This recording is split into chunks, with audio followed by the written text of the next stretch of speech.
On this note, I want to invite our lifestyle and nutrition guru this morning. Experts. Hey, no So, psychs. Alabi, good morning. No psychs. I'm not good with psychs. Good morning. Okay, look at it. I have my pen and my paper. It's always waiting for you because I know I have to add something to Glory, it. glory. It's always an interesting time with. It's always interesting time with you. So, what do you have for us this morning? No, let me first of all talk about this gold touch. Trust me, no beauty escaped my eyes. Thank you. Thank you so much. You always make me feel good. That's right. You should feel, because you look good. Thank you. Thank you. So, shoot. Let's Right, get listen. All right, so it's the same health, lifestyle, and nutrition segment. We'll be right back. Take a chew, peel.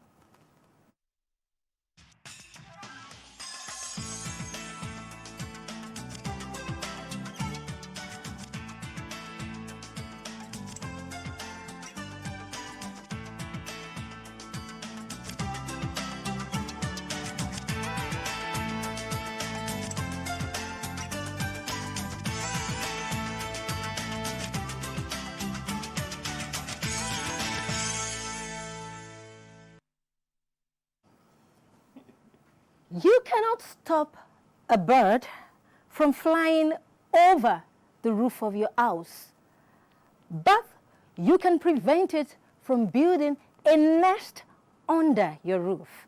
My name is Fashion Tolani, your at Nutrition Just Meet a Queen from the Savage Line. And of course, this is the health, lifestyle, and nutrition segment of Morning Ride. Okay, we've been talking for a couple of weeks now about immunity. And I promised that at the end of this series, I bet no disease, no whatever infection would be able to combat your health. And I mean every word of that.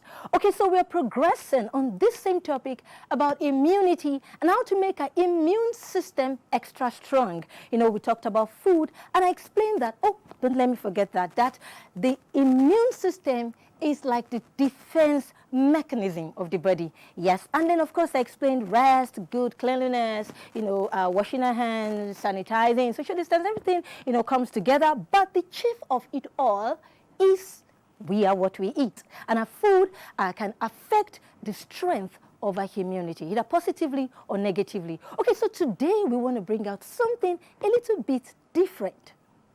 You notice that we saw less occurrence of the COVID-19, people dying from it, from the street guys, the market women, the hawkers, the people that seem not to be, so. Maybe they look a bit undernourished. But we had more occurrences among those who are overnourished, the CEOs, the MDs, the celebrities. So what could be the reason for this? I remember a market woman telling me, well, Tolani, in the whole of this Oshodi market, not one person, we know ourselves, not one, had COVID-19, please. But at that time in my hospital, about 20 staff from MD to everybody had it, so I know it's real. So now let us explain, why do we have more occurrences among the overnourished, the wealthy, seemingly, than the undernourished and the seemingly not so wealthy? Number one point is mental stress. Okay, a study reveals that when we are stressed for a couple, a prolonged period, the strength of the immune system, the ability to fight infections is grossly reduced. Why? Because when we are stressed, we have mental stress especially, not just body stress, it releases some hormones called corticosteroid. And this corticosteroid reduces inflammations. I know that seems nice. I mean, inflammation is reduced. That is what we want. But you need these inflammations at the initial stage, because these inflammations appearing are what to make the white blood cells rise up to guard the body. So when this corticosteroid reduces inflammations, white blood cells is just having a chill time, enjoying himself. And what happens? Infections, I beg your pardon, enters that person's body. And you have more of these bosses, top leaders. They are more mental stress because they do more head work than handwork. So that is one reason why we may have the issues of immunity being compromised among the overnourished than the undernourished. Number 2 point, why you have these incidences more among the overnourished than the undernourished is obesity. In a nurse's health study that followed 114,000 middle-aged women for a couple of 14 years. You know, at the initial stage of that study, it was discovered that the incidences for type 2 diabetes, for metabolic syndrome, and some respiratory diseases was 93 times higher among women with BMI of equal to or above 35 kilogram per meter square than among women of BMI of equal to or less than, 22 kilogram per meter square. So it shows, I know, and they did the same research on men, and it was the same result. So it means that the more fat you accumulate, especially around the belly belt, it fires up more inflammations, more hormones, that affects the immunity negatively. And of course, we have more incidences of chubby people among those who are well-fed and who are overnourished than those who are undernourished. Now the third point, why you have more COVID-19 incidences, some infections among the overnourished and the undernourished. The third point is underlying health disorders.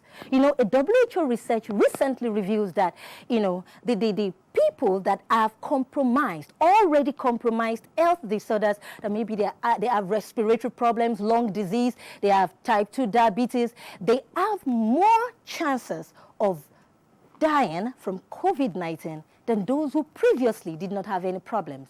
Why? Because their immune system has been going on a prolonged struggle, a prolonged work. And by the time they get hit by a major one like COVID-19, what happens? It likely, to a large extent, falls like a pack of cards.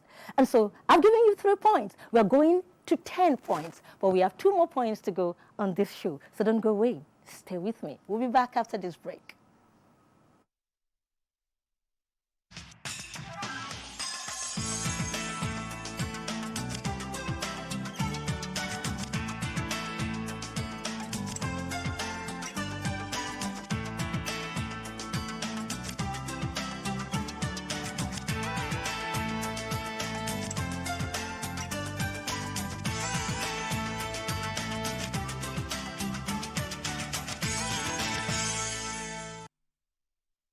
Yeah, welcome back. So we talked about, it's still the same conversation of why you have more incidences of the likes of COVID-19 or lesser immunity among the overnourished than the undernourished. Okay, so the fourth point is lack of good sleep and rest. You know, they always say that a good rest is like having half of the job done. A good sleep is one of the simplest way to bolster your immunity against colds, against influenza, and against respiratory problems. This is research proven. And so we advise, our gadgets at home, our TV set, whatever we have, even our cars, we let it rest. How much more the human body? And when we allow our bodies to have its adequate rest, it helps, to heal up naturally common colds and some kind of respiratory disease. You know, some people will say, or someone said, I sat with a billionaire in the plane one day and I realized throughout the flight, for the last 16 hours, he didn't blink an eye. He was busy working all through. Well, it may seem good, but I would advise that rest, 7 hours of night sleep, 1 hour of siesta, if you compromise it, it might compromise your immunity. And so the last but not the least, exercise. They say in Africa, we don't exercise. So when you see a big man with big belly exercising in his estate, check it. A doctor must have told him he has 15 more days to live or 2 more weeks to live. Because in Africa, we say, what's this thing about exercise? But you see, exercise is beyond 6-packs. Exercise is beyond figure 8. Exercise is one natural therapy for you to help your health. And then the big one is this. A professor of cardiovascular medicine, Professor Zenyen, he brought out a new article that shows that when you exercise, your respiratory health is improved. He put some rats, in 2 different cages. One, they were allowed to play about, to work endlessly. The others, well, they just sat sedentary. And by the time they checked their heart status, their cardiovascular health, the ones who were more active had better respiratory functions than the ones that were less active. So get up. Have you exercised today? Have you walked out? This week, this is another opportunity for you. And I think this is a nice place for me to end the show today. We have 5 more points to go, so I can answer that woman from Oshodi. The reason why you have more incidences of COVID-19 among the overnourished, the seemingly wealthy, than the undernourished and the not too seemingly wealthy. I remain your T-Fash baby girl, and you go. Eat to live and don't live to eat. Bye for now. Wow. Back to Ike. Live to eat and don't eat to live. Did I get that? Yeah. Okay, exercise. I don't want to talk about that. Tolani, I wake up 4 a.m. every morning and I don't go back to bed until probably 1 a.m. And you're still telling me to go on the street and... No, you don't have to go on the streets. You can do it. About that No, behind You but- can do it in your room. You can do it in your room. You can exercise in your room. But Yes. very importantly, YK. I was driving all no, day. YK, on most also, I hope you get enough sleep. It's very important. You just you know. All right. I think. Thank you very much, Tolani. So Yeah, much, a you're lot of welcome. information there.